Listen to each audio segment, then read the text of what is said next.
Welcome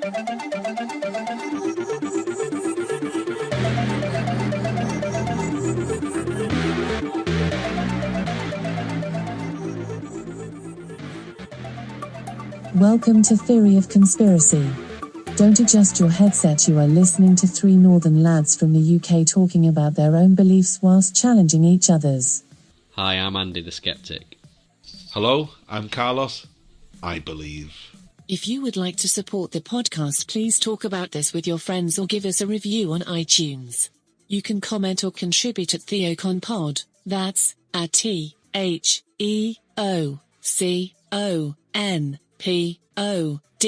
or check the link in the podcast description. Hi TheoCons, welcome to the penultimate episode for Season 1. We're recording and publishing episode 19 a lot sooner than normal.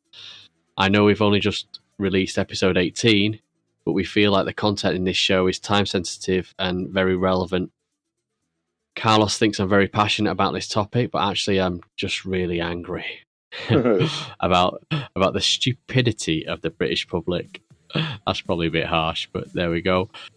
Yeah, and the responsibility of certain people in the limelight in the British press. Yeah, they've got a lot to blame for as well. Or they've got a lot to answer for, I should say. And we've got a lot to cover since the Corona Part 2 episode, which was way back in April. And it was actually episode 6, I believe.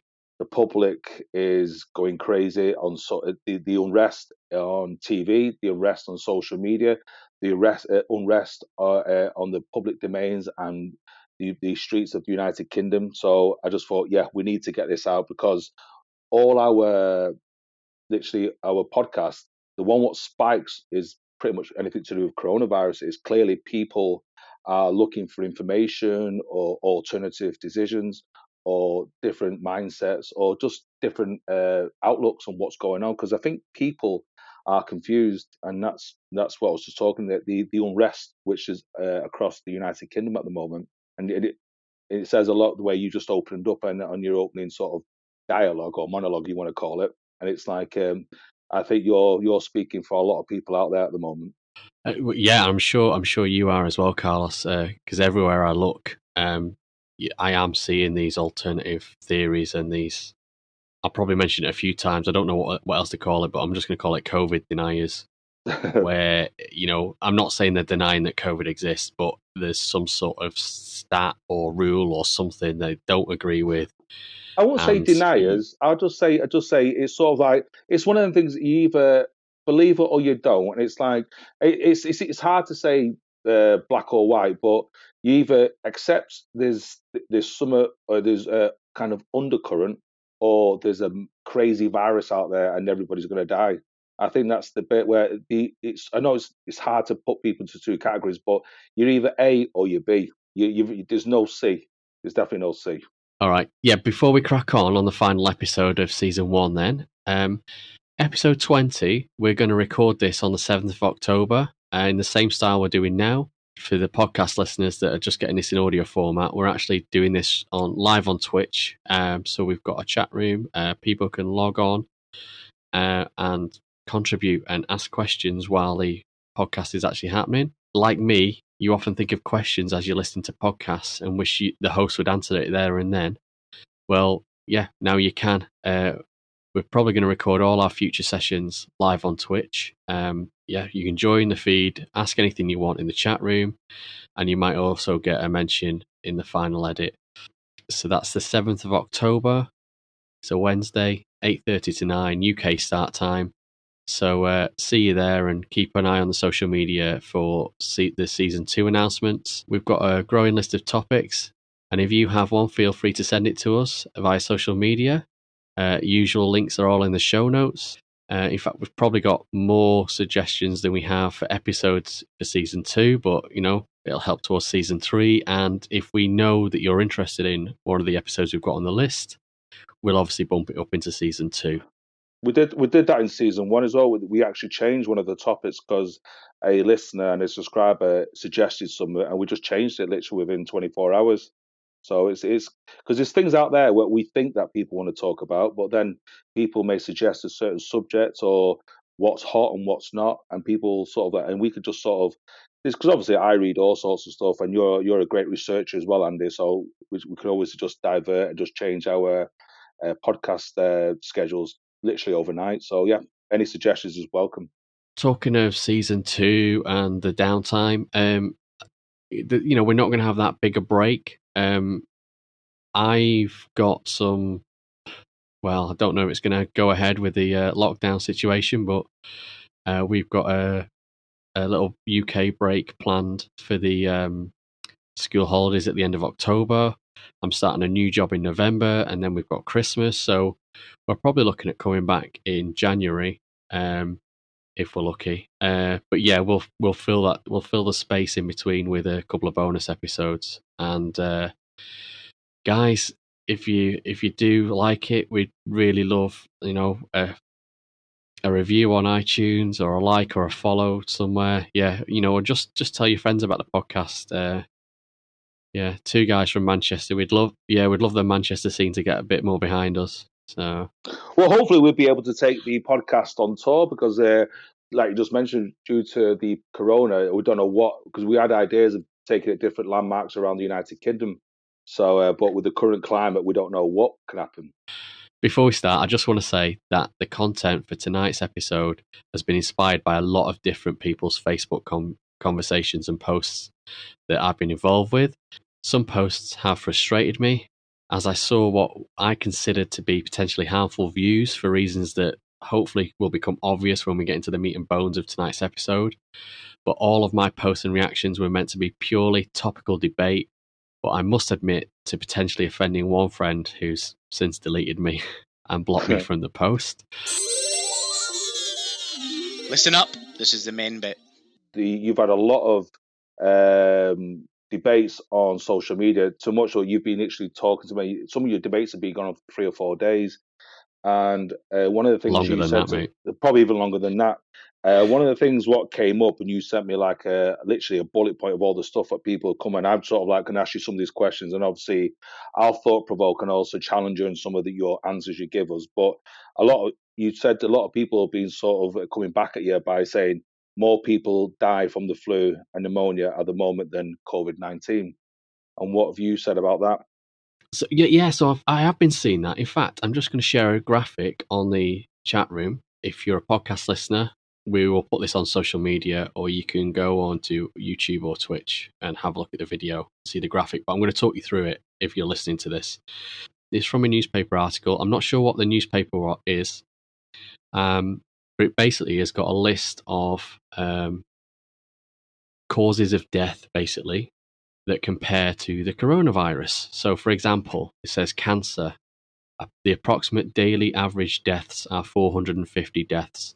Dementia, 214. Heart disease, 174. Stroke, 99. Flu and pneumonia, 89.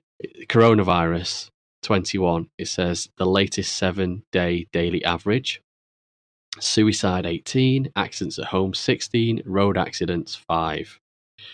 The road accident one is quite funny because I've seen quite a lot of everyone goes, oh, if you've had a test and you've been hit by a bus, they put down you've died as corona. But we'll come back to that because it's a completely different subject.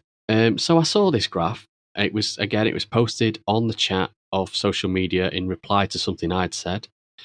I've also seen a very similar one from the Telegraph and the Daily Mail. Slightly different stats, but they were all taken around the 18th of September, quoting similar stats for the week of the 1st to the 7th of September. We're now 20 days or almost 3 weeks later. Yeah, 3 weeks later since those figures were published, right? So I wanted to know where the flu and pneumonia figures come from and why were they lumping them together.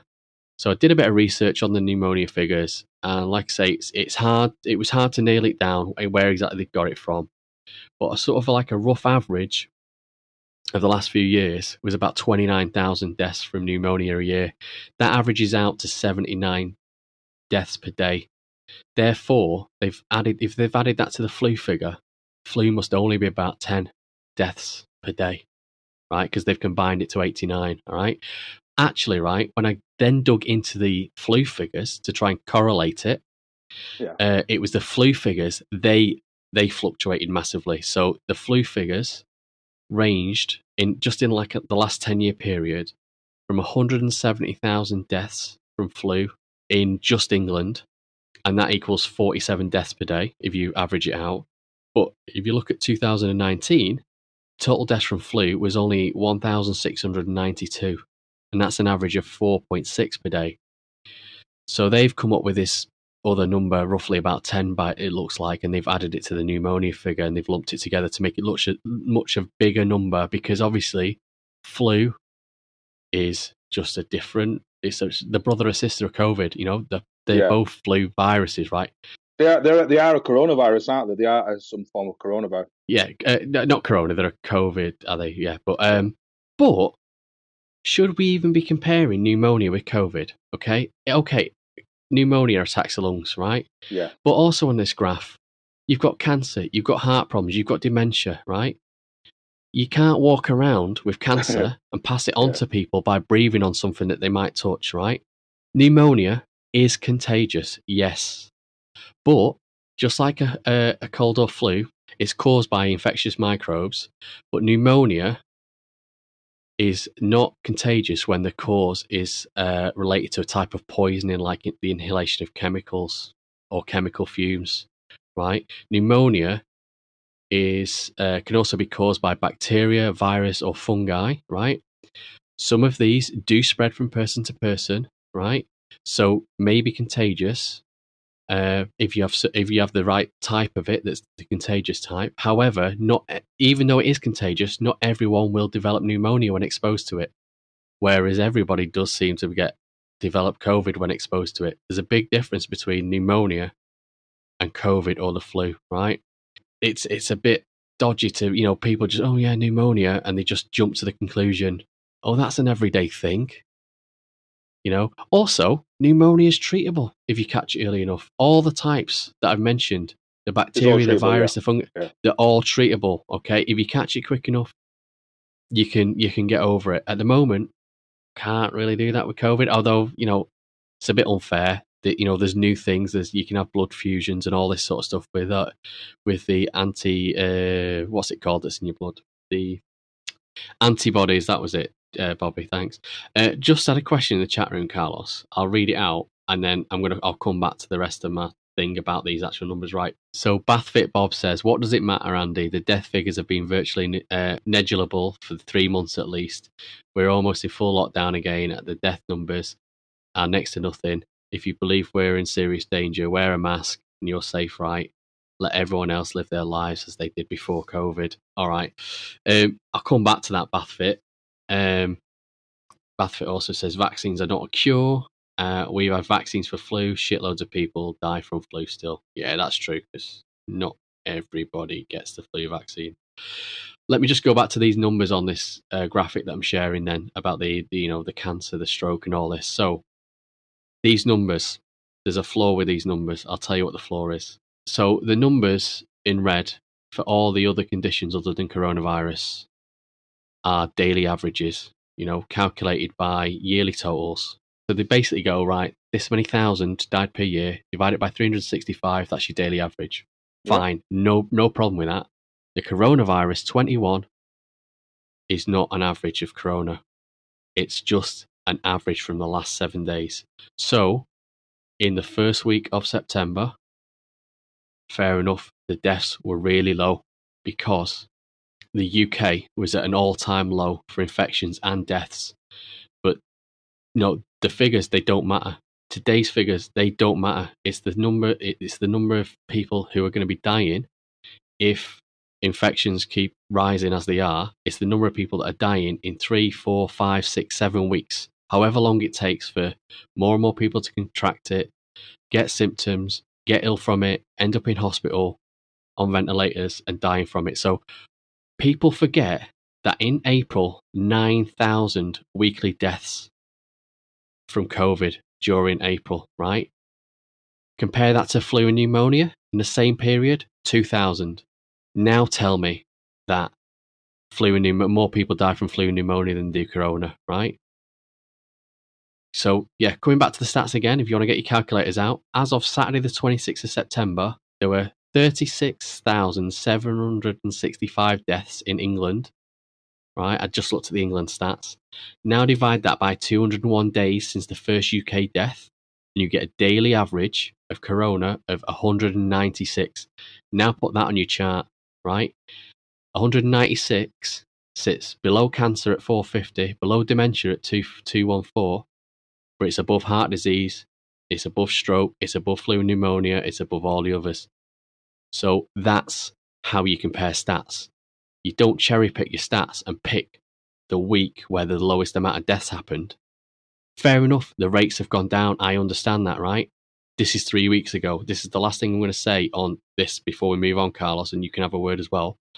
But if you look at the figures from Friday the 25th of September regarding hospitalised cases and people on ventilators, patients in hospital with COVID, 1,616. That was up 575 from the previous week. People on a ventilator, 228. That is up 104 people from the previous week. It's doubled. The amount of people on a ventilator last week doubled from the people on a ventilator the week before. That's where your stats are going up. This is why it's flawed. This is why there's now an upwards curve. So I don't know if you've got anything to say on those stats, Carlos, or not on them particular stats, but one thing I will add to it is because obviously the curve is going up, but then the question would be doctors' morality. It's because there was a documentary, there was a podcast with Elon Musk, and Elon Musk was saying doctors are in that conundrum now. Do they manipulate figures, tests to get because obviously a lot of hospitals are running at 30% capacity, 50% capacity, and a lot of their fellow doctors and nurses and porters and cleaners are being furloughed or overtime's being cut back. So he's saying that the doctors now are in conundrums to say, if I put this patient on life support, if I do this with this doctor, so with this patient and that patient, I can get the medical bill through the roof, and then my fellow colleagues won't be furloughed or lose their jobs. So it's, yes, I understand that the figures are going up, but how can you really trust them figures are correct and they're not being fudged? It's like, because obviously we all know that sometimes a police officer or a traffic warden has targets. They'll say no, but they know they've got targets to do per day, how many people they stop for speed and how many people they get for traffic. So maybe the doctors or hospitals have been told you need to at least diagnose 10 COVID patients every single day. I don't care how you get it, but you need to get them figures. Yeah, I like that. Carlos, I've not heard that one before. So the boys will be back after these short messages. You can help support the podcast or keep in touch with the boys by following them on Twitch and subscribing on YouTube. Please check the link in the show notes when you get a moment. twitch.tv/TheoConPod.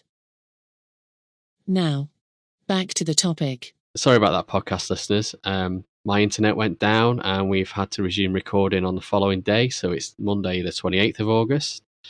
I just about captured Carlos asking me a question, and I'll just pick up where we were left off. So, Carlos, before my internet did go down, you asked me if I thought doctors maybe had targets of COVID deaths to reach and were misreporting numbers.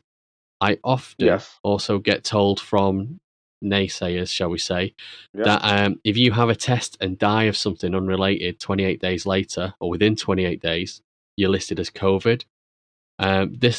That whole question that you answered me and that little bit I've just added has got three main points I want to address. So, firstly, targets or like pressure to increase numbers like traffic wardens have to. No, I don't think that's what's happening. I can't give you any evidence to prove that it doesn't happen, but I also bet there's no evidence to show that it is happening. That's my short and simple answer on that one. Unfortunately, it's a great answer. It's just it's like nobody knows. It's just what your gut feeling is. Do I think doctors are deliberately manipulating figures?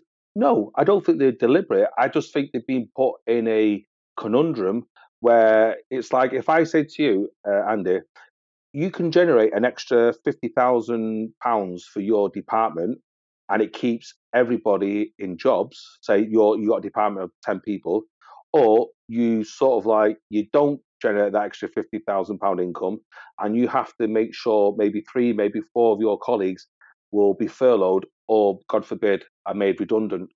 So Yeah. it's a different. So it's you and I, and even no one. Well, I'm sure there's people out there will truly know the answer. It's your gut feeling. I do think people have manipulated figures. You obviously, I'm not across the board. Doctors across Italy or Spain or France, Germany, United States, and even probably China.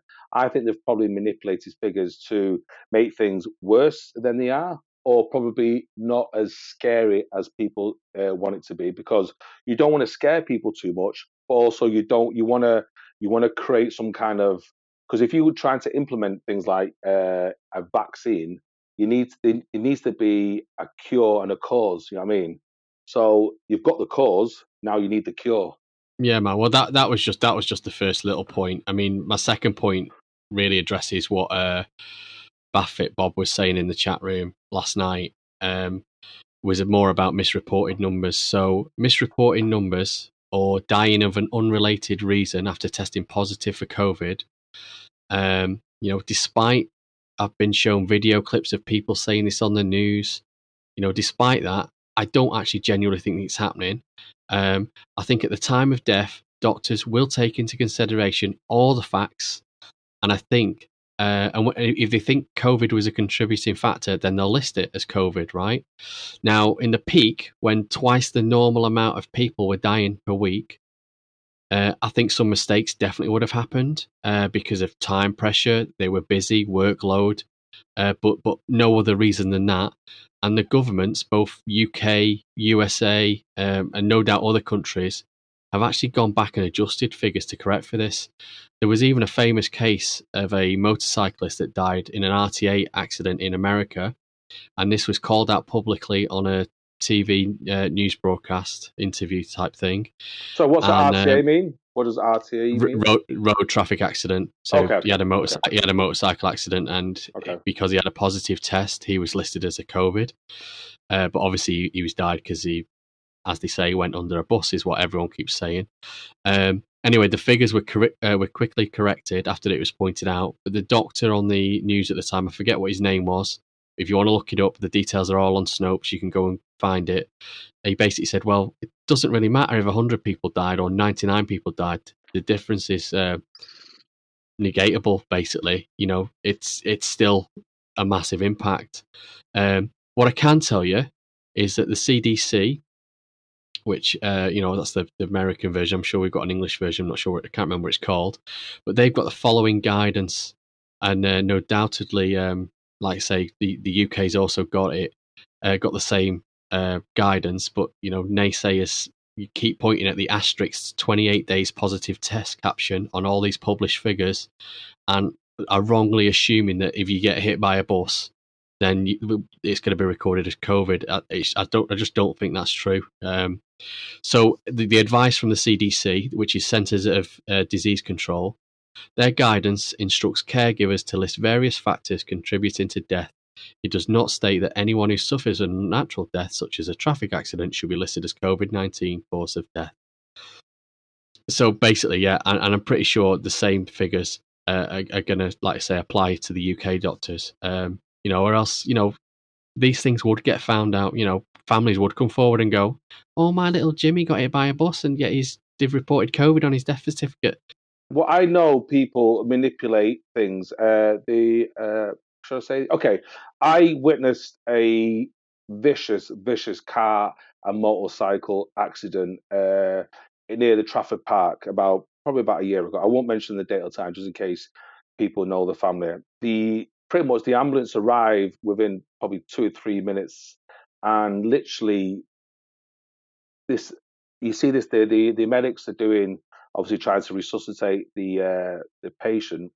But then as I'm walking up, because I'm sort of about 15 to 20 minutes walk past it, and I could see the actions, and I knew one of the medics who attended, and I'd just seen it and sort of like walked past it because it was quite horrible to see it.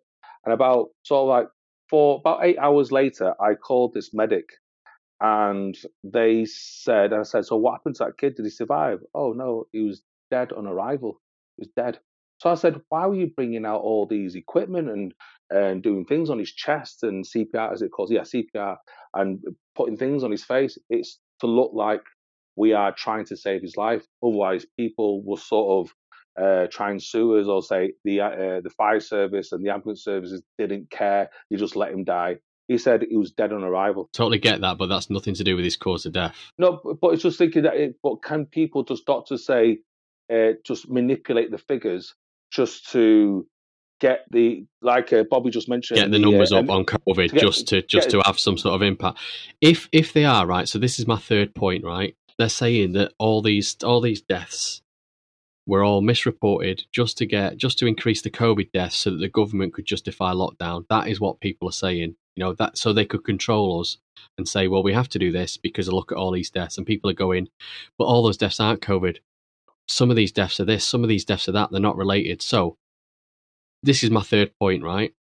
If all these, I'm just going to call them RTAs because it could be any death other than COVID, right? But if all these deaths are being misreported as COVID, why do we have 45,000 deaths more in 2020 than at the same point we did over the average number of deaths over the last 5 years, right? Deaths have actually been slowly but steadily declining for the last 10 years if you look at the numbers. For example, these are the total deaths per year for just the last 3 years. 2017, 607,000 deaths in the UK, just deaths of anything. 2018, 541,000. 2019, 496. 2020, as of last week, because they publish it weekly, we're at 434,000 deaths, right? But if the average, and I've done this on a spreadsheet, it's quite easy. If you then plot the rest of the weeks with an average weekly death total of what we've got going so far, if you continue to plot that to the end of the year, we will see 610,000 deaths. That's the highest number of deaths since 2003, right? So in 17 years, right? If COVID spikes again, these figures will be worse. Could a lot of these deaths be something to do with neglect as well? Because more people are. I'm going to get to that, mate. Let me finish it, and then if I've not answered your question, ask it. But I'm going to address that. So this is where I always keep quoting 45,000 from, right? Regardless of the number of tests, regardless of the number of people that they say have died, regardless of how it is reported, matter of fact is we've got 45,000 more deaths at this moment. In fact, these figures are a couple of weeks old, but at this moment than we have based on the average of the last 5 years, right? So, and also if you think about the fact we've had lockdown, right? Why would more people be dying in lockdown when roads are quieter, crime was lower, work-related accidents are lower? I'll disagree. Suicide and wife beating has gone through the roof. I was liaising with a company. Wife beating or domestic violence is gone up by 500+%. So men, does that account to 40,000 deaths across the United Kingdom? Probably, and also suicides through the roof as well. Okay, and also, why does the 45,000 figure? Why is that so close to the 41,000 the reported COVID deaths? They're very close, those. Why is the bump in deaths also matching the number of the COVID reported deaths? Are they getting every suicide and every beaten wife and saying that they're COVID? Also, also neglect as well. People should be having. I've got friends who should be having operations, but they're declining it, taking the risk, and by delaying the operation, they've put themselves in further. So, for example, if you have the surgery, you've got 70% of survival. By delaying it by 6 months, you've got 40% survival. So a lot of these people are dying, and there's a lot of people who should have had heart transplants, lung transplants, or XYZ, and they're dying. Yeah. I absolutely agree. It's called collateral damage, right?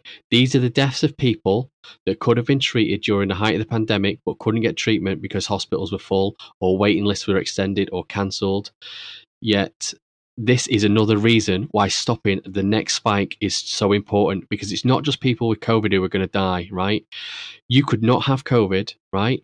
You could fall over at home. You could be in a car accident. You could have something that could be treated really quickly, not a serious injury, but because you can't get into A&E, or because you can't get on an ICU ward and get that treatment that you need, then it becomes a life-threatening injury, and that is where the collateral damage is also coming from. Never mind just, also add the waiting list situation and all that.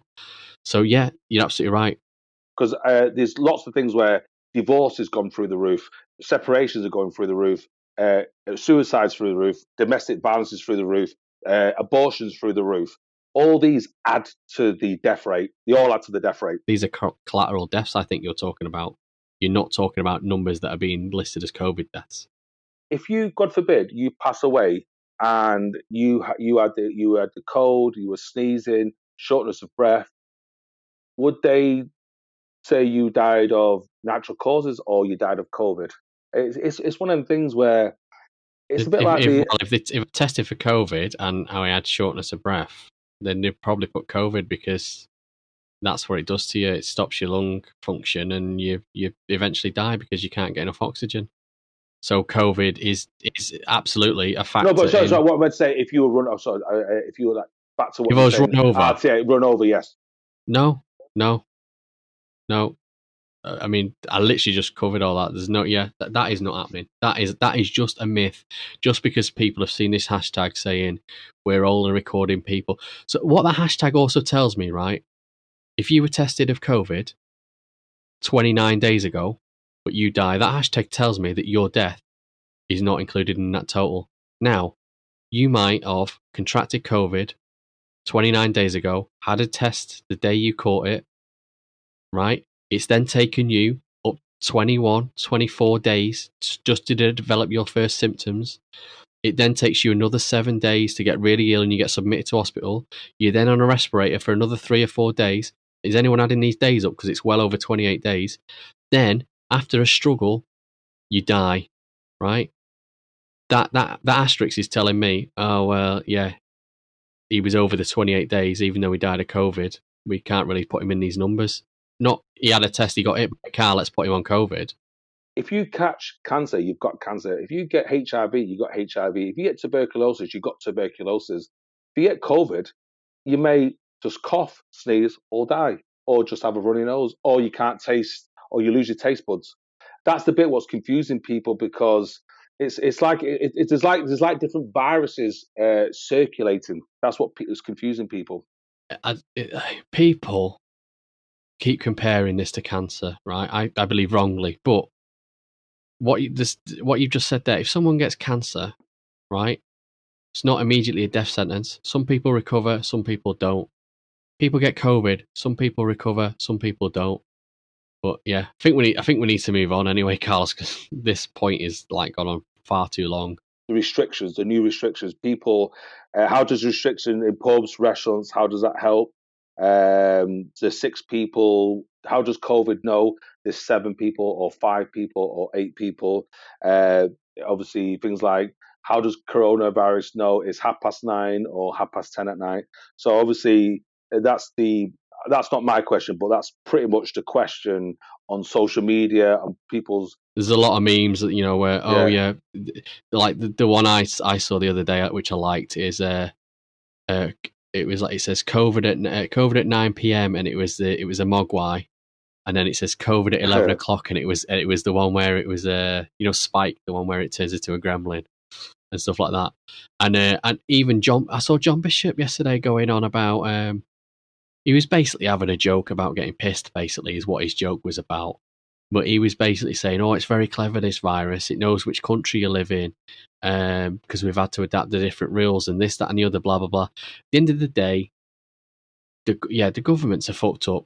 England, Ireland, Scotland, Wales should all be doing the same thing, so it's fair on everyone. But the trouble is, they all want their independence, so they're all doing their own thing, right? They've all got their own scientists as well. Yeah, they've all got their own advisors and their own scientists. And, if you put them scientists in a room, I bet they'd all come up and go, this is what we should do. But But it ain't the scientists that are coming up with the rules. It's the frigging government off the back of the advice. So it's not the scientists' fault.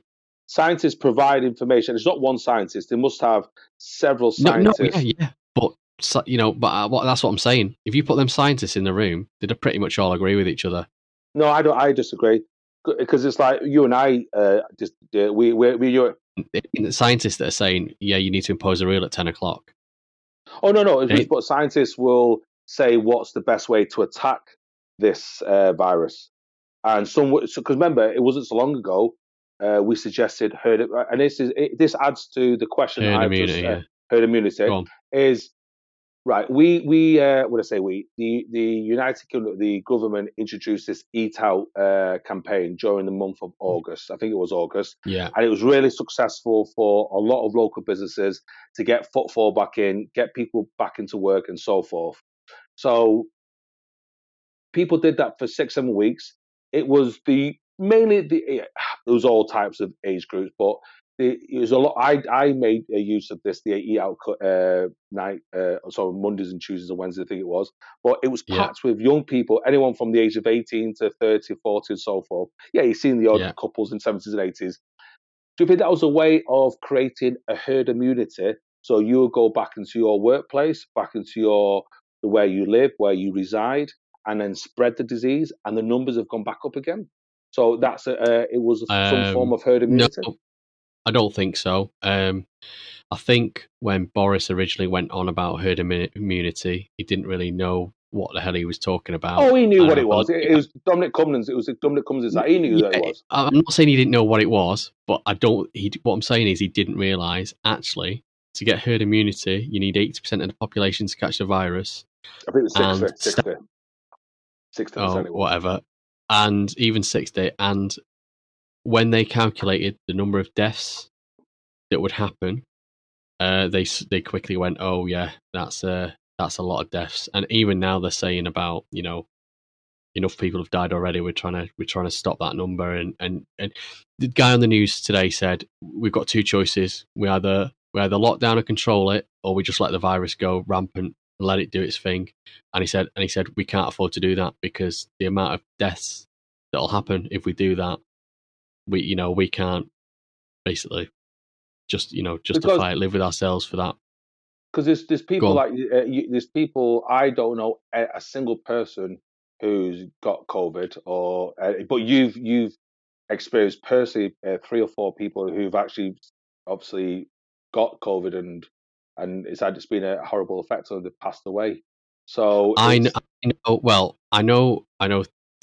of 3 deaths from it local to me, but I know I'm trying to count in my head now. It's got to be more than 10 people that have had it near me. And I'm in Wigan. We were taken out a lockdown before Manchester, but it's all percentages. Some people are going to know a lot of people. Some people's not going to go know no one. And just because don't know no one, Carlos, doesn't mean it's not real. It does. It is exactly. It's like I'm not saying it. I just find it interesting where that's maybe it's the people who have had it's like, for example, my father passed of cancer, so cancer is quite prominent in my life. So if I see a cancer charity, I always donate. If I can do charity work, I'll do charity work for him. So that's part of because I lost my father to cancer. So maybe people who have lost a loved one or a family member or a friend to COVID, maybe their sort of like their outlook on COVID will change. Whereas people who not even a single friend, because you got people who've got like 1,000+ friends on their Facebook, and none of their friends have got, and that goes, well, no, I've got 1,000 friends. Nobody's got COVID. They've got not COVID. So is it a hope? Or are the people that have had it just not putting on put it on Facebook? Exactly. And it doesn't help where you mentioned where all the people I know about, only one person mentioned it on mentioned it on Facebook, and that was because they were banging on about having this no taste symptom. All the other people didn't go, hey, I've got COVID, I've had it, I went in hospital and got over it or whatever. But I know 4 people that went in hospital and only 1 came out. And that's the thing where that's why you've got a divide, because you've got people like Ian Brown who's been on Twitter, and everybody else. Ian Brown is very anti-establishment. I think he's wrote his latest songs. Writes about anti-establishment vaccines and so forth. I've not heard the song, but someone's told me that's what it's about. And so that's why you've got celebrities who are saying it's, I won't say a hoax, but they're saying it's like it's not real. It's a form of mind control, controlling the masses. A bit of what Dr. Bobby was referring to before. But you said, didn't you say one of the Gallagher brothers were saying the same thing to you? Yeah. So, again, one of the multiple videos. So when I respond to something on one of the many friends' Facebook chats, someone said, "Well, what about this video?" And it was it was one of your typical conspiracy videos where it was a lot of snippets taken out of context. A large portion of it was that comedian with that new stand-up, the news-related stand-up show. I can't remember what his name is. Forgive me for that. But then there was a clip from, I think it was Noel Gallagher, and he was basically being interviewed. And the guy was saying, so why aren't you wearing a mask? Blah blah blah. And well, I'm not wearing a mask. Well, if you want to wear a mask, then you're all right, then, aren't you? Sort of thing. And it was just that. It's just that attitude that people. In fact, going on about that. So do you know, last week when Boris made the announcement of this 6-month lockdown? Yeah. It was in the middle of the day. I was working and I was eating my dinner, so I didn't pick the controller up. And it basically went back to this morning, and they went, "Oh, so yes." What I took from that was this 6 months. So Boris isn't going to want to be the PM that's cancelled Christmas. I bet you a week before Christmas he relaxes the lockdown. Then it goes on to loose women, and they basically said exactly the same thing. And I'm like, oh my God. But one of them was like, "Oh, you know my feelings. You know my feelings on COVID. You only have to go back and look at it in March when I was saying about this." And she was basically saying, what's this thing about the virus at 10 o'clock? It can get you after 10, but it can't get you if you go home before 10, and all this sort of stuff. And what difference is it? She says, my feeling. Now, they were criticising it, and to give them the benefit of the doubt, I think a point was, actually, yeah, these rules are a bit of a farce. I will admit that they are a farce. They're absolutely right for all the points people are saying. However, I think what they mean is, what's the point of doing it? These lockdowns should be more stringent. So even Nicola Sturgeon was being interviewed by Piers Morgan, and he was basically putting words in her mouth to that effect. And she, because obviously she doesn't want to upset Boris, was sort of like not trying to say it, but he was basically saying, come on, Nicola, you think the UK, you're doing this in Scotland. That's because you think the UK is not, they've not got enough. These aren't going to be effective. They need to be stronger rules. But at the same time, shutting the pubs at 10 statistically should make a small difference, right? It shouldn't give people. Or do you think people go to more house parties? Well, they shouldn't be going to house parties, though, should they? If they're following the rules, if they're following the rules and not going to pubs, they shouldn't be going to house parties. People should drink and drive, but people still do. Yeah, you're right, Kat. Maybe they will. But the government is thinking, no, maybe more people will toe the line than won't. I've seen on Facebook people, oh yeah, this is me at 11 o'clock, and it's a picture of them and the mate fucking dancing in in their kitchen. Yeah, it is. It's a fucking piss take. But statistically, reducing hours at places where a lot of people come together and you come into contact with a lot of surfaces, the less time you spend in contact with surfaces that are around other people, where you can pick stuff up off those surfaces, the better. That's why these should work. But yeah, I mean, he doesn't want to hurt the economy any more than it has, and that's what he's trying to do. If he says, no, you're not following the rules, you're taking a piss, you're carrying on regardless, it is going to happen, right? And I don't want that to happen. I don't want lockdown to carry on. I'm sure all these businesses that are affected by it don't want it to carry on. I really feel for them. It's absolutely awful. But those people that are in these businesses, they're these people that are looking for any sort of slight chance of hope, and they see this stuff that's out there where people are denying this and making fun of the rules, and they're sucking into it now. they're like, I mean, there's one businessman he's saying, oh, I did this, I've lost tens of thousands of pounds, but I told the line I did this, and he's saying, but now we're out of it, and the deaths are 4 or 5 a day. Why do I still have to do this? Why do I have to do it? Surely I can just open my business up and I went, dude, I realise you really want to do that, and this is why you want to believe these figures, but if these numbers go, it's not about the 4 or 5 deaths that are happening a day now. It's when they're going to be 800, 900 again in 2 months' time. That's what they're trying to stop, not the deaths now. Go on. I was being devil's advocate, and just to say you need to put some kind of threshold and some kind of limit. For example, you obviously what's 10, you could do half 10, you could do 11. Obviously, I understand you've got to put a limit. It's like, I'll give you an example. I remember probably 20 plus years ago when my mate, one of my mates was the first person to pass his driving lesson. For some reason, he loves speeding. And there's a camera near United's ground. Look, there's a camera near United's ground, near going towards Goleshill Power, and it catches everyone. He went there past 30, it never flashed. 31, it never flashed. 32, never flashed. 33, never flashed. 34, boom, it flashed him.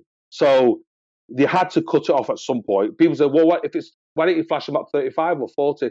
Well, they've got to put a limit at some point. So everybody drives 31, 32 miles an hour. So they just probably let's raise it a couple of miles. I'm sure it's probably, I think now they've changed it 10% plus 2. I think that's what they do now, the police, on certain areas. But that I understand what with the economy, the 10 o'clock, they thought, okay, you can go out after work at 5:30, 6 o'clock. You've still got 3 or 4 hours of drinking time, so you can still have a good night.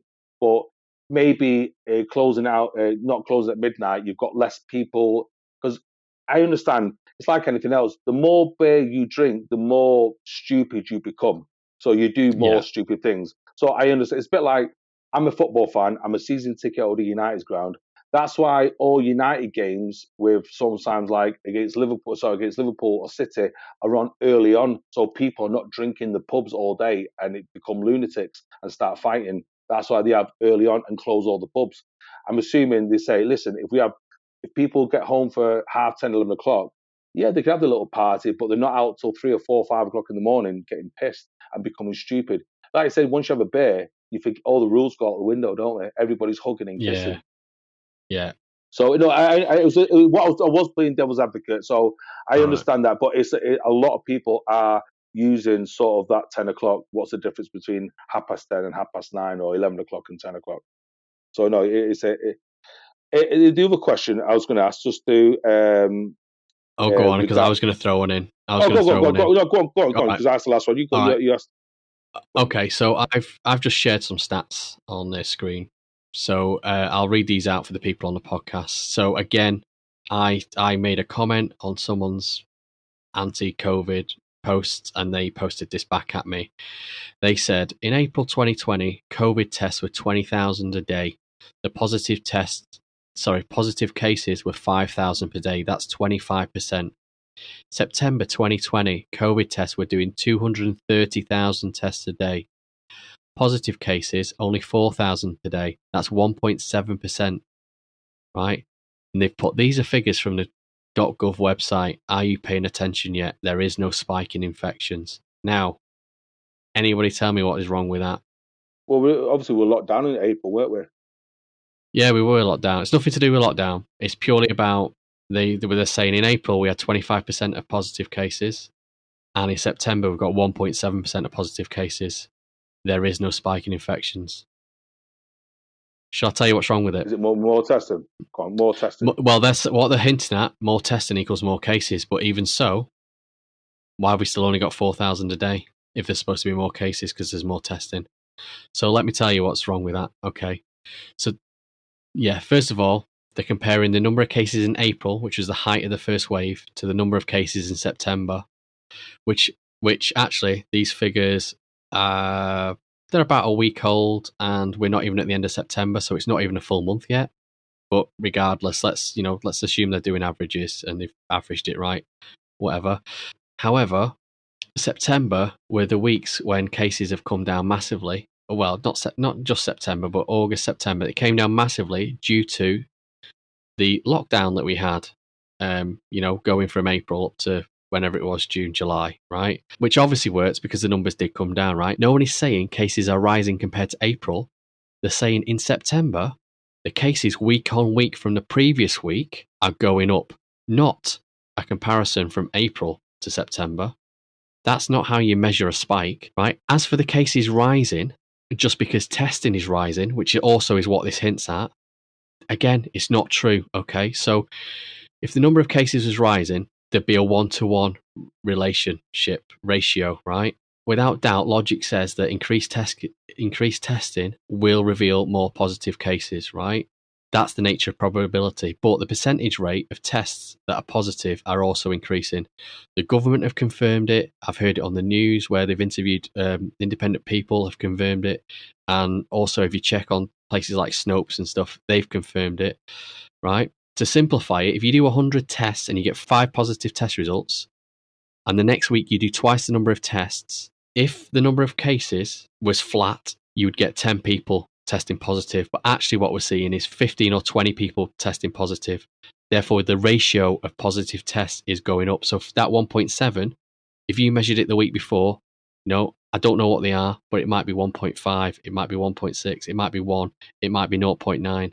If you measure it now, it might be 2. Who knows? But what they're doing is they're saying it's going up. The R rate is going up. So someone throwing a stat like that at me just doesn't help their case. They've read it, and in their head they're going 25%, and it's only 1 now. Yeah, it's right. But they're not understanding what the figures are telling them. All these expert mathematicians that are telling you on Facebook or whatever social media site you're on, oh, I've looked at the numbers. There's no spike in infections. It's like you're looking at the numbers wrong. Someone else tell me some numbers, and that are right, that prove we're not having a spike. You look on the daily deaths now, you can see a little tiny spike just start to go up in the last couple of weeks. And as we already covered yesterday, the number of people on ventilators has doubled. The number of people admitted to hospital went up by 500 people compared to last week's figures, not April's figures, last week's. So yeah, that's my rant basically. But no, it's not a rant. It's just basically, it's like I go back to what the question I originally asked you. People on life support is going through is obviously the percentage is going up. Is that because that's generating more money for their hospital? Because obviously I know we have a different. So they need more money, so they will just say. So people come through the door and they go, "Oh, yeah, you need to go on life support." The people on life support are people that need life support, not because they want to get some sort of number up. Not all the time, because maybe it's sort of like like I said, there could be a daily target, and it goes back to people. It's sort of like digressive. Carlos, there is not a daily target for putting people on support machines. You ask a police officer or a traffic warden, do they have daily targets? They will say no. But you ask a police officer, different. No, but no, it's not, because they say no, we don't have, because it's like they say they wish that nobody would speed. They wish nobody would park on double yellow lines, but they are targeted to get at least 3, say 4, 5 people every single day. So there is a target, because that's how they generate their money. It's like that. It goes back to there is sometimes ulterior motives. I always say people see the waves, but not the current. Like, do you know who the chief scientist officer is for the United Kingdom? The one who was with Boris Johnson and Matt Hancock. Do you know his name? Right. Do you remember No. Sir Patrick Vallance, the one who did all the chats at the beginning? Right. Yeah. He's got £600,000 worth of shares in a vaccine company. Oh yeah. Okay. So he has an incentive to get a vaccine out there and for everybody to be buying whatsoever. The NHS. Well, he's not going to do it because the Yanks are well ahead of him, and so are China. So the leading university for the COVID vaccine is Oxford University. There's 3 companies. There's one in United States. I'm going to say one in Russia or China. I'm not sure, but the leading company is Oxford University. That is the leading university for the vaccine. And Patrick Vallance has got shares in one of these vaccines companies. He is on the verge of making millions on that. Maybe that's just a coincidence? It's a huge coincidence, but he has a vested interest for more people to be on ventilators, to be dying of COVID because you need his vaccine. Okay, but I'm just being he devil's works for a advocate. vaccine. He works for a vaccine company, No, Carlos. he's got shares. He's got shares. Okay, he's got shares. He's got no influence over the doctors saying put that person on a ventilator, even though he doesn't need it because I need the Oh, numbers. you See the guy over there. He's just sneezed. Put him on a ventilator. He's not influencing the doctors directly. Of course, you can influence. How is he influencing them? It's that old saying in business: shit rolls downhill. He's telling his henchmen are telling their henchmen, and so forth. It's like, do you know how many people did the American government catch Scarface? What's it called? Al Capone kill. They didn't catch any of them. They got him on tax evasion. He probably ordered all them deaths. It's nothing to do with what we're talking about, man. Nothing. There's no correlation. Yeah, of course, it's correlation because you're saying there's no people manipulate things from above, like Bobby Shafter mentioned in the group. Is it about control? Is it control? Yeah. Is this guy involved with the NHS at all? Is he? He's the chief scientist how is for he the United Kingdom. That doesn't matter. He's not putting orders out there to doctors. I totally understand, right, how GPs get approached by companies and they say, we've got this new paracetamol pill, blah, blah, blah. Do you mind giving it out to a few people and we'll give you a backhander because I can understand that with like simple tablets and shit with doctors. That definitely used to happen. I don't know if it still does, right? But there's no way people are getting put on ventilators just to get numbers up. Doesn't make sense. When you start generating money, it changes people. It massively changes people. And if you take if you go back to when we spoke about moral conundrum of these doctors, a lot of these people say, shit, my colleague might have to go on furlough or made redundant if I don't sort of manipulate these figures. And it's like, I understand that's what David Icke has mentioned this as well. And I'm not paraphrasing him, but a lot of people, even Elon Musk and other people have been mentioning it. And the one thing I will sort of add to it, it's like, I won't mention their names, but these people sort of spoke to me off the records. There's a doctor who who is well known in the north of England. He's sort of heading a few of the COVID campaigns. I sort of was talking to him, and we got chatting. We went to sort of like just to go into sort of like a supermarket, a well-known supermarket. I put my mask on, and he refused to put his mask on. And it says, I don't want to put a mask on. And he didn't say he was exempt. So he just says, I refuse to put it on. He was just saying, I don't need to put it on. And I found it, and it literally dropped my jaw, I should say. It's You the, drop I your thought, what, drawers. drop my drawers. Drop my jaw, I should say. Slip of the tongue there. So it's like, it literally, I thought, wow, this guy is heading a campaign for COVID. And then that's one scenario. And there was another lady who I was sort of like knew, and she was refusing to wear a mask as well. And these people, she was a GP in a well-known hospital in Manchester, and she was refusing to wear a mask. Yes, I'm sure they're probably on one spectrum. There's other doctors who are probably wrapping themselves in cling film. So I just find it interesting where you got these medical doctors are saying I'm not saying they're saying it's a hoax. They're just saying you don't need a mask. You get these other doctors say, my God, the end is nigh. Yeah. Doctors, GPs, obviously are around people day in, day out. Obviously not with COVID and what's happening now because you can't see a doctor. It's all frigging virtual. But they've been around all sorts of infections and coughs and colds and sneezes and tonsillitis and God knows what. Obviously, they don't want to catch it. They're used to being around sick people. So they know when they walk into a supermarket and stuff, they know I need to be this distance away from people. I know that if I pick this up and put it in my shopping bag, or if I touch this surface before I put my hands anywhere near my face, I'm going to go and wash them. Between every patient, if they see a patient and they're, prodding and poking them, they'll wash their hands before the next patient comes in. They're used to doing it. The general public are not. Okay. So, and yeah, some doctors are a bit, on the fringe and oh, I've been a doctor 30 years, I know best, don't want to listen to any new advice sort of thing. You get that in any sort of job and stuff like that. It's just that they all run into you. I mean, you've stumbled right into masks, right? I'm going to just play a little video on the live stream. Yeah, I'll share this video on social media. So what the video is, it's I mean, you can just Google it. You know, there's loads of different ones. In fact, there's a good one that's all green and it's all laser light. So it's highlighting the amount of particles come out of your mouth when top left you've not got a mask on, top right you've got a cloth mask which is one layer, bottom left is a cloth mask with 2 layers, and bottom right is a surgical mask.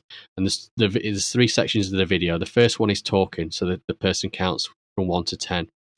The second time they're coughing, and the third time they're sneezing, and it just shows you how many particles come out. And you can see that in that order that I said them, you know, without a mask there's a lot of particles, then it gets reduced, right, basically. So it's visual evidence that having a barrier in front of your face does physically prevent particles getting out, because you are slightly obstructing airways, right? Okay, so it you know, it's common sense. You know, I've got a thing from Robert Redfield, actually. So he's an MD. In fact, he's the director of the Centers for Disease, the CDC again. And he basically says if everyone in the United States wore a mask, COVID would be under control in 4 to 8 weeks. What we definitely know now is that social distancing, frequent hand washing, and wearing a cloth face mask in public can greatly reduce the spread of COVID-19. Right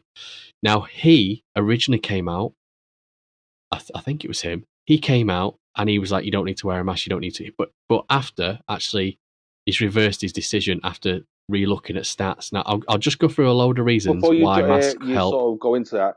This guy, what's he called again? Robert Redfield. Robert Redfield.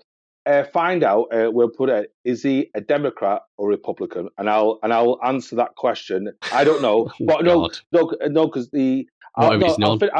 No, he has to be. He has to be A or B. Has to be, because he's only got 2 options in the United States: A or B. Because you are more likely. The stat I looked at about 2.5 months ago, it might be out of date now. You are 3 times more likely to die in a Democrat state than you are in a Republican state. Okay, what's that got to do with wearing masks? Exactly. So if you're in it, say for example you're in California, you're 3 times likely to die of COVID, for example. But if you're in Texas and that's a Republican state, for example, then you're 3 times less likely to die of. Right. And they're all the same. They're all under the same rules.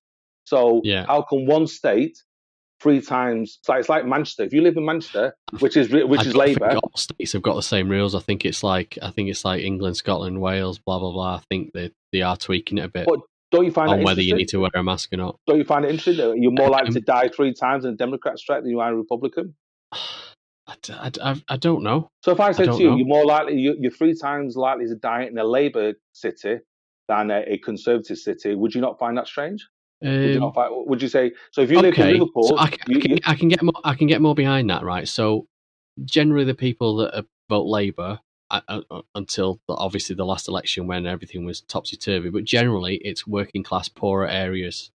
Now, historically, anything that affects lifespan, it's been proven that in the richer you are, the better lifespan you have, and the poorer you are, the lower your lifespan is. So yeah, maybe it's a connection with that. I don't know if that's the same with the United States.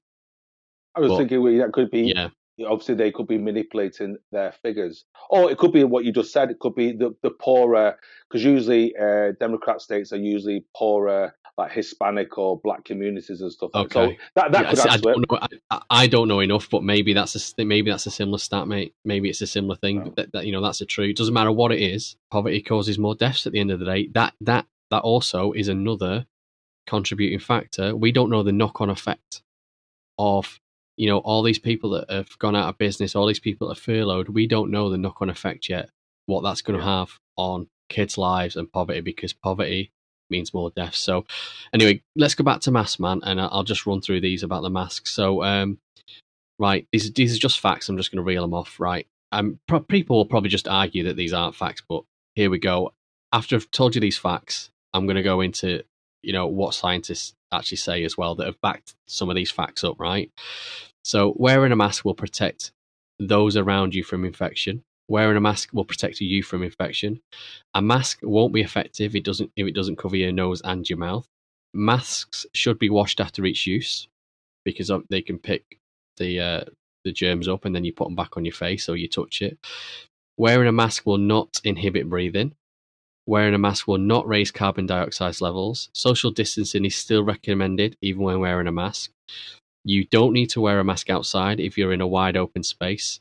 Wearing a mask won't weaken your immune system, which, believe me, I've had people saying, oh, they want to weaken everyone's immune system so that we all start dying of the normal flu. I'm like, fuck, sweary off, right?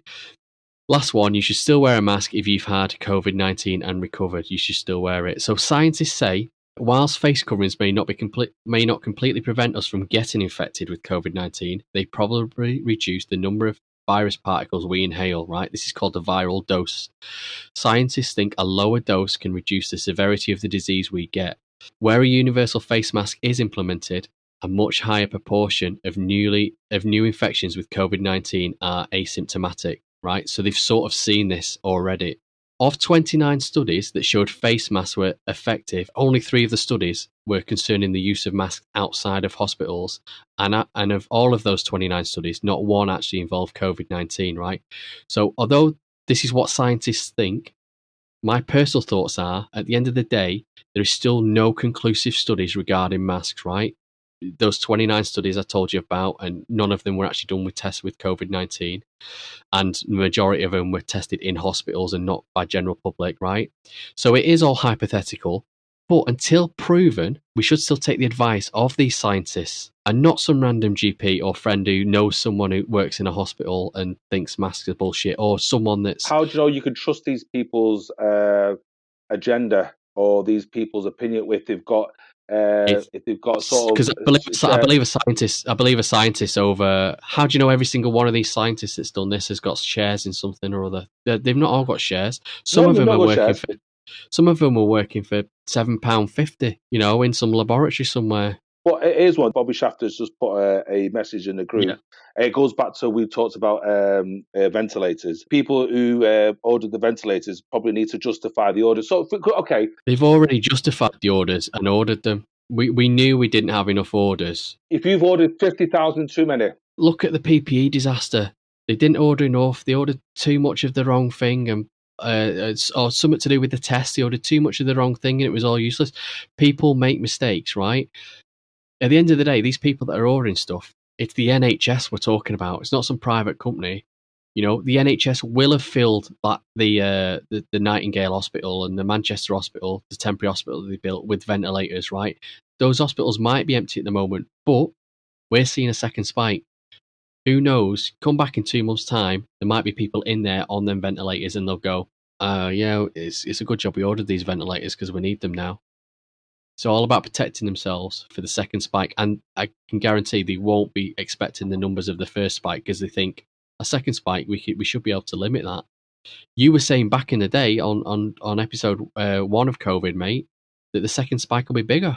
I thought it'd be bigger because I think because we're coming into flu season, people are getting runny noses and people are sort of getting coughs and sore chest. So people are going to start thinking, shit, I've got runny nose, coughing, obviously I feel under the weather, I've got COVID. So I just thought people would be like literally running through to A&E or ringing, is it 111 or something, or 101, I can't remember, and literally just saying, oh, I've got COVID symptoms. And the hospital, you need to isolate for 14 days, 7 days. So I thought the second spike would be bigger because we'll have obviously living in the United Kingdom, it gets cold in the north, especially the north. So our friend, like people like Bobby, it gets cold up there. So people, if you've got a cold though, or if you've got the flu, then your test will not show you as positive for COVID, will it? I've got 2 more. People also throw Sweden at me as an example. Let me cover Sweden because it's short and sweet. Sweden. Yeah, Sweden.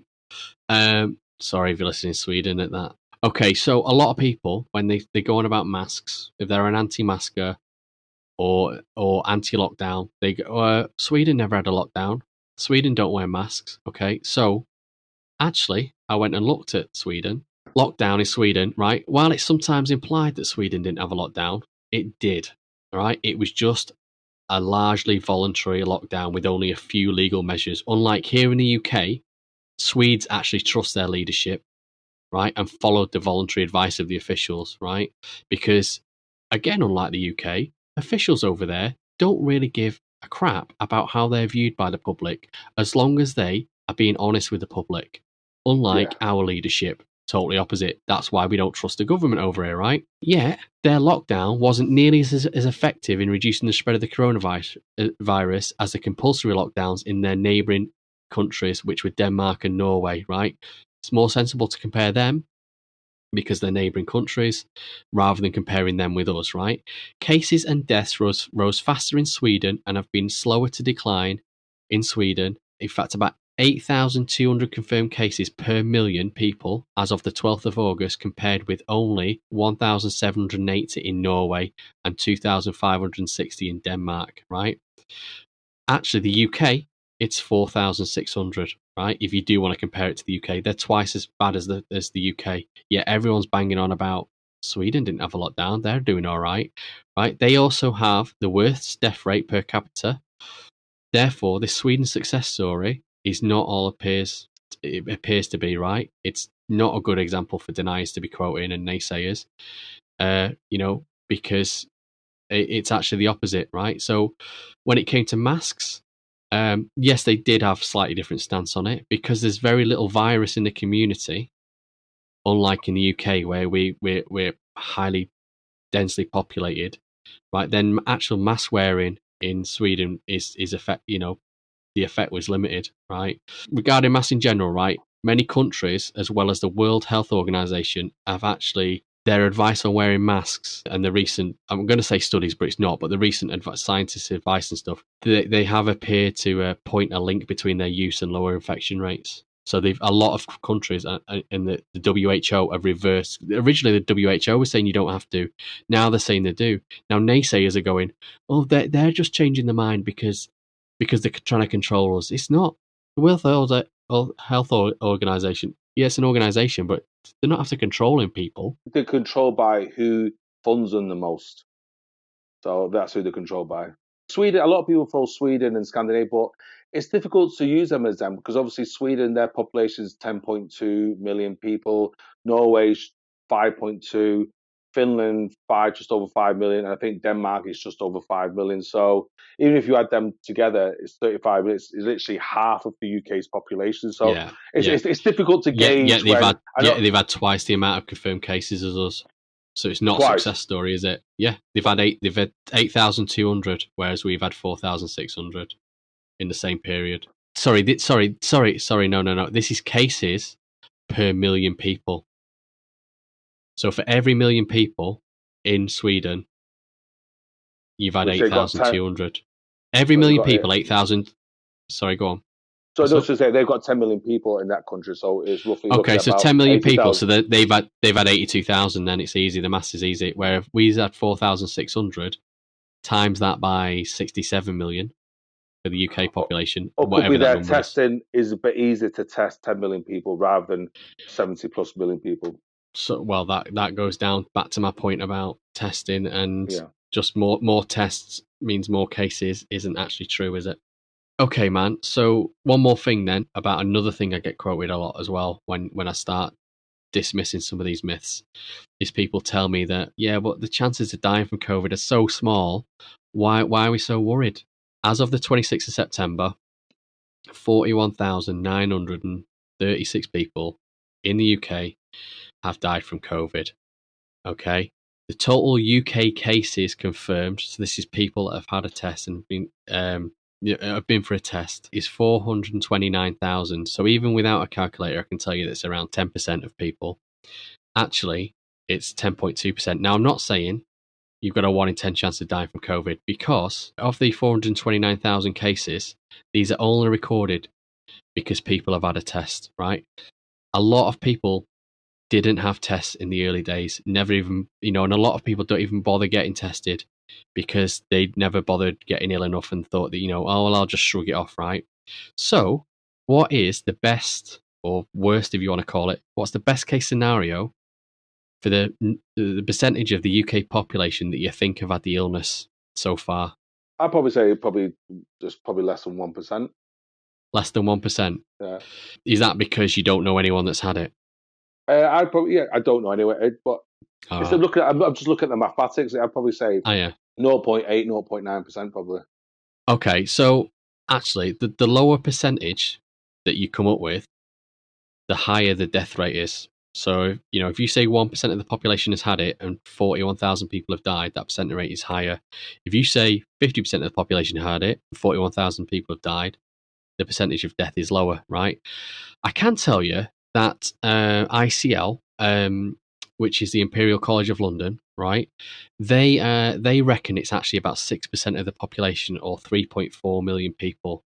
So 3.4 million people out of 67 million people in the UK, right?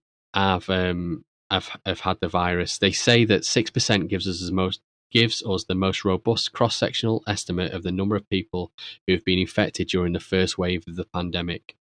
Okay, so if our population is 67 million and 6% are infected, right, that is 0.016% deaths, basically, when you do the maths. So you divide 67 million by 6%, you divide that number into 41,000 that have died from it, and it gives you 0.16%, right?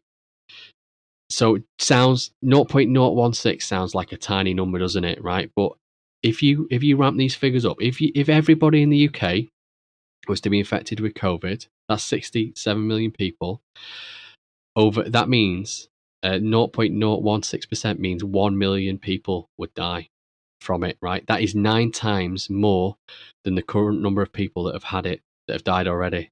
It's more than 9 times. That's just rough numbers in my head, right?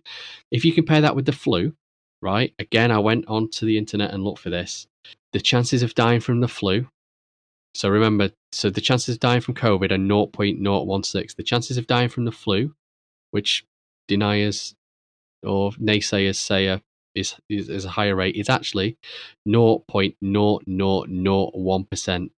Therefore, you are 16 times more likely to die from COVID than you are from the flu. If 100% of us did catch COVID and we had 1 million deaths, that would be 1 in 67 people would die. So 67 people catch it, 1 person dies, right? That's what it works out as. So if you divide 1 by 67, the number you get is 0.0149. Right, which backs up the ICL percentage figures, because it's within a 0.001 tolerance. There's only that tiny fraction different, right? So the numbers do back up and go back to the same 6% figure. So yeah, just thinking about that, then, Carlos, right? You say some people have 1,000 people on Facebook. 1,000 people divided by 67. For each one of them, pick one of those person in that group. That's a lot of people potentially you could know. But I understand. I know a few people that have had it. I know a few people that have died. You don't know anyone. No. Rob on the call yesterday didn't know anyone. It does, right? It does fluctuate by age as well, right? So this is an average. This is an average across the whole population, right? It does fluctuate by age. The older you are, the more, with this one, the more chance you have of dying. So, for example, the Diamond Prince cruise ship, okay, that was a contained, pretty much everyone on board got it. That was a pretty much contained vessel. It couldn't go anywhere. People weren't allowed off until it had run its course. And that actually gave an 8% fatality rate in people over 80. That's 1 in every 12.5 people that that are over 80. Might not are low. So what do you think of the 1 in 67 figure anyway? No, the figures, the figures, what you're saying makes sense, but it's not about the stats, because you can throw stats at anyone. It's the people's perception. It's the stats being thrown at me that are angry, that people will just go, you've got not blah blah blah blah blah, because it looks like a tiny number, and it does look 0.0 anything looks like a tiny number. People are going, I'll take my chance. Yeah, hold on, get 67 people in a room, and pick one of them to die. Bit different now, isn't it? No, that makes sense. It's just the people, because that's why you're getting a lot of pushbacks on people who are sort of like on your social media is because they don't know anyone, and you get, like you said, some people who've lost probably their family, who are probably sort of like, yeah, COVID is it's a fucking killer. But you get people who says it's more. I won't say it's a hoax, but that's what they're saying, and that's why you're getting this chalk and cheese. Because that's why you're getting these debates on social media, because you're getting one group who knows nothing about it, and they've had no personal experience from it, and you get people who've had personal experience, and they've had loved ones or family members or close friends who have passed away because of it. And that's the in terms of stats, you can make stats look amazing, you can make stats look shit. So I understand that, but what you're saying, yeah, mathematically it makes sense. It's just it's the kickback what people are looking at, and that's why you're getting a lot of kickback on the stats and stuff like that. And it obviously 0.0 of something seems low. If I give you a pay rise of 0.2%, you'd probably kick me in the face. But when you're talking millions of people, when you're talking like 70 million people, a billion people, then it looks fucking amazing. Yeah, if I was to give you a pay rise, I said, right, Carlos, every £67 you earn, I'll give you an extra £1. Sounds a bit better, doesn't it, than me saying 0.0 blah blah blah blah. Exactly. Sounds a bit. Exactly. All right, so every 67 quid I earn, I might do that in like 4. I might do that in 4 hours. So every 4 hours, he's going to give me an extra £1. Oh yeah, that sounds good. That's like nearly £2 a day. Well, that's a good pay rise. That. Exactly, over the month it works out. That's £10 a week. Hold on, that's exactly. That's £40. That's my petrol paid for. He's giving me £40 a month there, pay rise, magic. Bobby just says, Mr. Paris, take COVID out of the question. Rewind to the time last year where you could go to a doctor and get a test for a flu. Would you go to the doctors and get a test for flu? No, you wouldn't. No, you wouldn't, because, like you say, flu has got 0.00001% chance of killing you if you've not been vaccinated against it. True. So, yes, no, you probably wouldn't. So those extra couple of noughts make a big difference. Huge difference. Huge difference. Yeah, all of a sudden it's 1 in 10,000, not 1 in 67. So yeah, you wouldn't. It's all about risks. That's why COVID is more dangerous than the flu, despite what all these people keep saying about these tiny little fractions. I've literally done the maths there. People go and do your own maths. It's all out there. I just went. You can Google how many people are in the UK, how many people have died. You can apply 6% if you want. You can apply 10% if you want. Doesn't make much difference to 10%. Like I say, the more people you assume have had it, then the lower the percent comes. You thought it was only 1% of the population, Carlos. That figure, that figure would be, you'd be talking 1 in 20. I think me and Bobby might be on the same wavelength here, because I do think things like the over-ordering of PPE, the over-ordering of ventilators. Who's saying we've got too many ventilators? No one's saying that now. Because we've gone from you said yourself by the stats are showing that people are like literally doubling or tripling amount of people uses on ventilators because they need to go on it, Carlos. Not because they want to. But you need to justify it. You need to justify it. Literally, man, I cannot get behind you with this. You're literally not making logical sense. The NHS that aren't getting fucking bonuses for sticking people on ventilators, or do not have to justify sticking people on ventilators just because they've got a room full of ventilators. They are not going to stick you on a ventilator unless you need to be on a ventilator. End of. Just doesn't make sense. So I disagree there. I think people do. There is an incentive, a financial incentive. It's like doctors will send you home. How many times have people been sent home and the next day they wait? It's all about risk, because they know they've got a person waiting that needs that bed. That is completely that is different. That has nothing to do with sticking people on ventilators and justifying numbers. You have to justify. You cannot. This person's ill, could they benefit from being in hospital for another day? But will they still be all right if I send them home? Yeah, they'll be all right. Meanwhile, I've got this guy in A&E who really needs a bed. That's different. And that's a different issue with the NHS. That's a completely different story. That is not using medical equipment because you've over-ordered some. You're talking that there's no corruption. The higher you go up, there's more corruption. It's like there's no money in the NHS. Where's the corruption coming from? Of course there's money in it. I do think, obviously, I think there is some form of incentive, in my personal opinion. I could be completely wrong, but that's my personal. There is some kind of financial incentive. I mentioned at the top of the show, I've lost a friend on Facebook already because of discussing this. Because unlike me and you, Carlos, it might have sounded like we fell out just then, but we've not. Oh, we always do. We are the sort of like different spectrums. Like when we have discussions on NASA or moon landing, or we are totally. That's a good thing with people like you and I. We can have open discussions and go, okay, we'll agree to disagree, as we always do. You'll still leave me a voicemail at 2 a.m. this morning. So I'm going to name check this person. So don't know who this person is. So I was commenting on a friend's Facebook post. They were commenting, other people were commenting, and Jennifer Louise said, "The worst thing is everyone falling out all over the place. No one seems to have respect for the views other than their own. I see people seeing liberties being imposed on. I see people worried. I see people trying to take in and deal with what an awful year this has been and how it has affected them. Some will have lost people. Some will have lost livelihoods. The thing we should do is respect one another." And I just said to her, that is, totally behind you. Absolutely. Even though we disagreed on the topic, totally behind her on that one. My personal views is that personal responsibility plays a key role, and we are all in this together, right? If you're like if you like Noel Gallagher or that Womble Off Loose Women, can't remember what her name was. If you're COVID doubter, denier, whatever, a denier of one of the reasons we've talked about on this podcast, or all of the reasons, then that if you deny any one of them or all of them, there is still no reason to ignore or flaunt the rules, right? If you're wrong, and I personally think you are wrong, then you are a danger to others. You're thinking purely of yourself, and the deaths of the second peak and any future lockdowns are owned by each and every one of these people that's denying these things and not following the advice. That's all we can do, is follow the advice and get through it, right?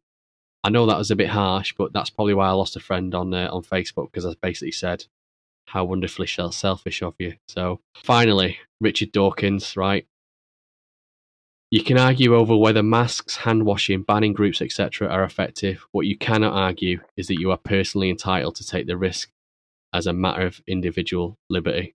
You risk other lives as well as your own. You can argue wrongly that the risk to others is small, just as you can argue wrongly that the risk to others from drunk driving is small. What you cannot argue, as many right-wing idiots in effect do, is that personal liberty is the only one consideration that matters. That's it. Peace out. You never quote Dawkins. What do you think about Dawkins, Richard Dawkins? Do you think he makes sense a lot of the time? I'm a big fan of Richard Dawkins. I've followed his work. Richard Dawkins, in my personal humble opinion, is probably the greatest writer of science ever. But he's sort of like, he's become this kind of symbol for atheism. Thanks to the people in the chat room. Thanks for coming back after the internet outage last night. It's a shame that Bob the Builder, Fit Bob, couldn't come back on. He had some really good questions. I can't remember what they were now. Hopefully I've answered most of them. Stick around for some bloopers and outtakes, and if you have enjoyed this, please give us a like and subscribe. I can't believe that's episode 19, and we've only got one left. Before season 2. Got loads of ideas. Yeah, before season 2. Episode 20 should be a good one. I want as many people on the chat room as they can. They can literally ask us any random question. Bobby, ask us about the moon. We'll answer that. So the last episode is going to be recorded on the 7th of October, 8 to 9:30 start. We're going to chat about a few things and reminisce probably. Maybe talk about and hint at season 2.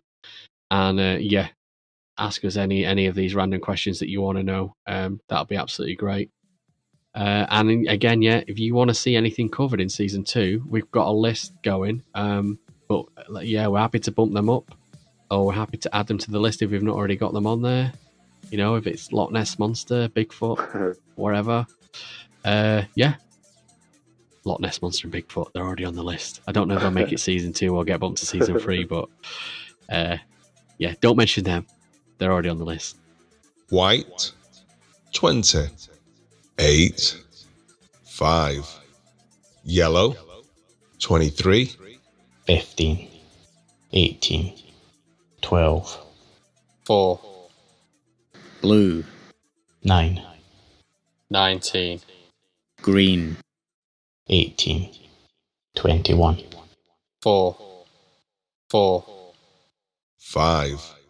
18, 12, 5. 19, 19, red,